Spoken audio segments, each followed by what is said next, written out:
Hi everybody, this is Dr. Nigro with a Physics Fundamentals screencast. This is going to be the first in a series that looks at the effect of friction on the net force acting on an object and then on its motion. I did a series of screencasts that looked at how forces and motion interact without friction's presence. So some of this will be repetitive compared to those because the problem types are going to be similar, but it's worth looking at so that we can get some more practice with these different ways that our objects can be impacted by forces acting on them. All right, so let's start with a simple definition of friction. All right, we represent that with a F, lowercase f, in our free body force diagrams. And in general, it's the force that acts in opposition to motion.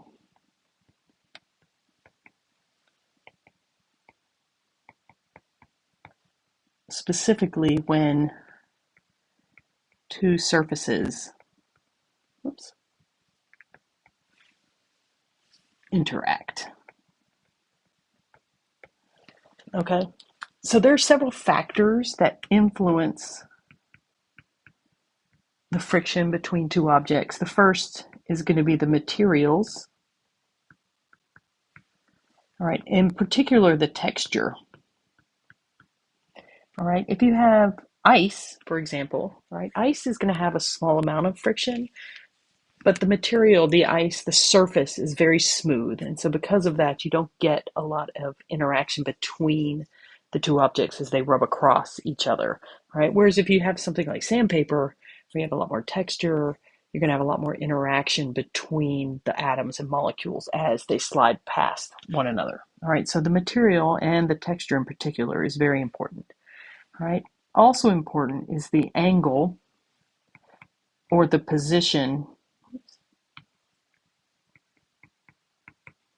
of contact. All right, and this is going to be our inclined planes are going to come back. Applied force at an angle is going to be important. All right, so we're going to be looking at how the two objects are rubbing across each other and how those forces are being applied, in particular the X and Y components of some of these angled forces. All right, and then also important is the mass of the object. All right, the mass, the amount of matter, is directly related to the weight of that object, and that weight of the object is what causes it to press down onto the surface as it slides across. And so the more mass you have, the more weight you have, the more the two objects are smushed together, if you want to think of it that way. So they rub against each other a little bit more.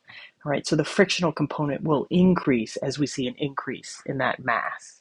All right, so one thing that does not influence this, which is always strange to me, all right, not important, is the surface area, the amount that's in contact. I know that seems strange, but it's literally looking at the contact as it slides across. And so the amount of contact is irrelevant. It's what's going on at that one point of contact. So the surface area is not important. All right, so let's just do a little free body force diagram. All right, so here I have a box that's sitting on the floor, and I'm going to apply a force to slide that box across the floor. So my goal is to have motion in this direction. All right, so if I draw a free body force diagram of my box, it's going to look like this. All right, we have our normal force pointing up. Because of the contact with the surface, we have our gravitational force pointing down. Those two are equal and opposite.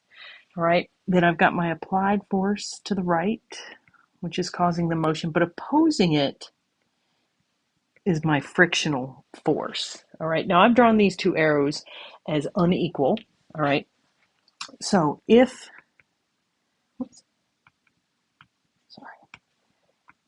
if the acceleration of the box is not 0, all right, then the applied force is not equal to the frictional force. All right, if that acceleration value is negative, then that means that the applied force is less than the frictional force.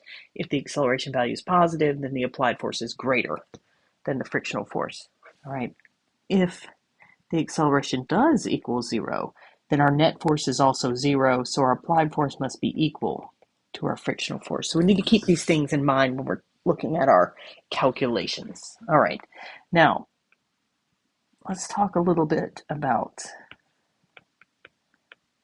types of friction. Oops, there we go. Oh, sorry about that. All right, there are 4 different types.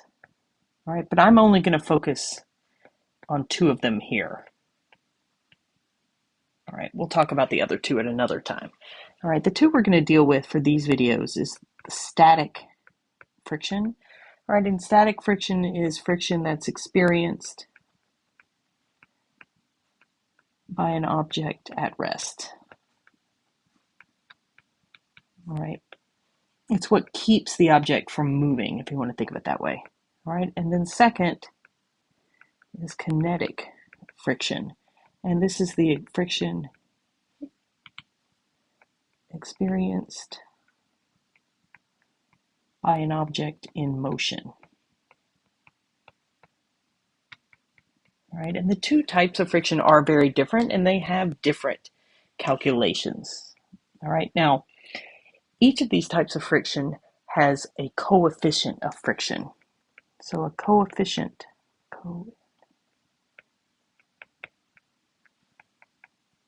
of friction is represented by a Greek letter mu. It looks like this. It's also the symbol for micro, if you remember that back in our metric days. All right, and the coefficient of friction is a measurement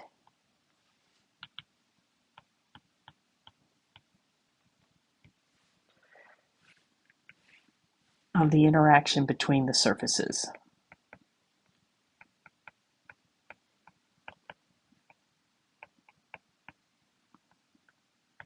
All right, the greater the coefficient of friction, the more interaction there is. The less or the lower the coefficient of friction, the less interaction there is. So for something like sandpaper, for example, if you have a piece of wood sliding across sandpaper, that's going to have a high coefficient of friction, whereas you have a piece of wood sliding across ice, that's going to have a low coefficient of friction. All right. Generally, the coefficient of static friction is going to be greater than the coefficient of kinetic friction. All right, and this makes sense. If you ever had a heavy object you were trying to push, all right, it's always easier once you get it started, but getting it started can be a little difficult, and that's because the coefficient of friction, static friction, is going to be greater than the coefficient of kinetic friction.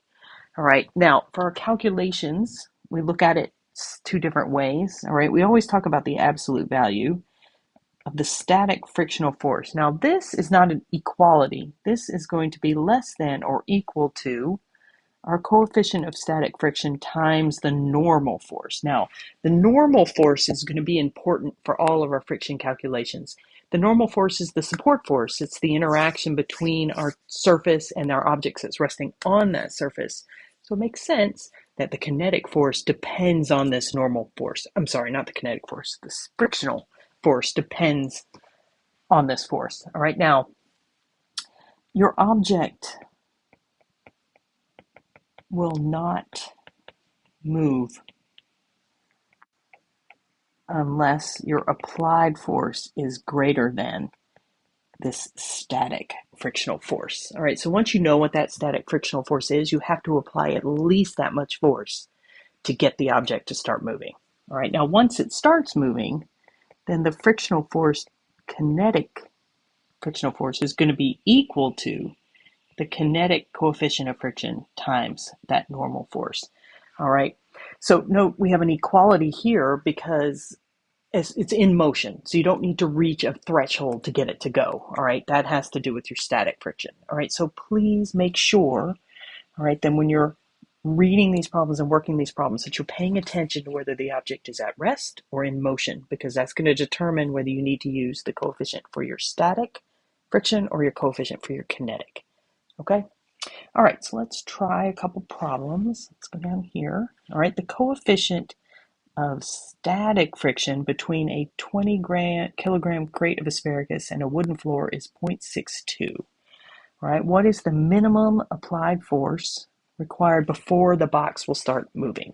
All right, so please note first that this coefficient that we have listed right here, all right, this is our static coefficient of friction. It has no units, all right? It's just an interaction, a measure of the interaction. There's no unit there, all right? Now I have a box, all right, and that box has a normal force supporting the box, and then it's got a gravitational force opposing, and those are equal and opposite. My goal is to apply a force, and I need that force to be slightly more than my static frictional force, all right? So if I look at my free body force diagram, I know that the net force in the direction of the motion is going to be equal to that applied force plus my static frictional force, all right? Now, I know that I need that friction, the applied force to be just a little bit more, so I need to find the static frictional force, and that's equal to the static coefficient times the normal force. All right, now remember, the normal force is equal and opposite to Fg. All right, so I can calculate that normal force by thinking about what the gravitational force is. All right, so I have my static frictional force equal to 0.62, and then mass times gravity here is going to be 20 kilograms. I'm going to just use 10 meters per second squared, so I'm going to get 200 newtons. I multiply those two together, and I'm going to get 124 newtons as my static frictional force. So if I want my box to move, I need my applied force to be greater than 124 newtons. All right, let's try another one. Here I have a 22 kilogram crate of carrots that is in motion. Calculate the force of friction, and they give us the kinetic coefficient and the acceleration of the crate if the applied force is 85 newtons. All right, so let's see. All right, I have a mass, a force due to friction, kinetic acceleration. Okay, so I know that my net force that's going to be acting on my crate is going to be equal to my applied force plus my frictional force, kinetic. All right, first thing I'm going to do is find this kinetic frictional force. And so force due to friction, kinetic, is going to be equal to my kinetic coefficient times my normal force. So that frictional force is going to be equal to 0.35 times 22 kilogram crate times 10 meters per second squared, so 220 newtons. All right, so I multiply those two together, and I have a frictional force of 77 newtons. All right, so I go back to my net force equation. All right, I know that F net is equal to my applied force, which was 85 newtons, plus a negative 77 newtons for that friction. Now it's negative because it's pointing in the opposite direction of my applied force. All right, so that means that my net force is going to be 8 newtons. Well, I know Newton's second law tells me that the net force is also equal to mass times acceleration, so that's equal to 8 newtons.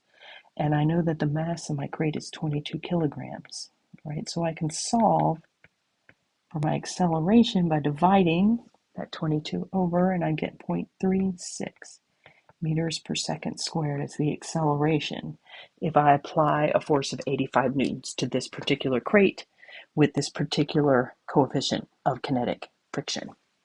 All right, let's do one more.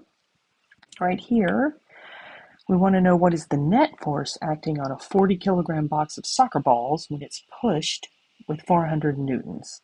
What is the acceleration of the box? And then we're given two coefficients of friction, the static and the kinetic. All right, so let's start. All right, let's start with our F net equation. So F net, again, is going to be equal to our applied force plus our frictional force. All right, now it's asking about acceleration, so I'm going to assume the object is in motion, and I'll be dealing with my kinetic force. All right, so the net force, excuse me, is going to be equal to 400 newtons plus negative, I'm going to use the coefficient of kinetic friction, 0.3, and then my normal force is mass times gravity, 40 kilogram box, so 400 newtons. All right, so the net force that's acting on this box is going to be equal to 280 newtons. All right. I then use Newton's second law, and I say, well, the mass times the object must also be equal to that 280 newtons. So the mass is 40 kilograms. Unknown acceleration, 280 newtons for F net. So my acceleration here will be 7 meters per second squared. Okay? All right, so those are just some examples of how we can use the kinetic or static coefficients of friction to find friction for these different situations. And then how we can use that to find F net or acceleration. Okay?